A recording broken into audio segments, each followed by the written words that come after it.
ఒక గోవు సృష్టిలో అంత గొప్ప ప్రాణి. గోవు ఎందుకు వచ్చిందంటే అధికార భేదము ఆశ్రమ భేదము లేకుండా పరబ్రహ్మాన్ని చేతితో ముట్టుకుని స్పృశించి సేవించడానికి వీలుగా బ్రహ్మగారి సృష్టిలోంచి రాని ప్రాణి గోవు. అది చతుర్ముఖ బ్రహ్మగారి సృష్టిలోది కాదు. ఒకప్పుడు దేవతలు యజ్ఞం చేస్తే యజ్ఞకుండంలోంచి ఆవిర్భవించింది. ఓ యజ్ఞంలో హవిస్సు ఇవ్వాలి అంటే అధికారం చూస్తారు, కానీ గోవుని సేవించాలి అంటే అధికార భేదం ఉండదు.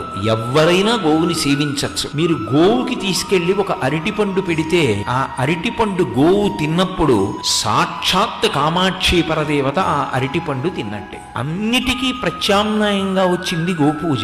ఎవరైనా చెయ్యొచ్చు, ఎవరైనా ముట్టుకోవచ్చు, ఎవరైనా అరటిపండు పెట్టచ్చు. మంత్రం లేకపోయినా కూడా మీరు దానికి కాస్త పృష్ఠభాగంలో పసుపు రాసి బొట్టు పెడితే అది లక్ష్మీదేవి పాదాలకి రాసిన పసుపు పెట్టిన పారాణే అవుతుంది.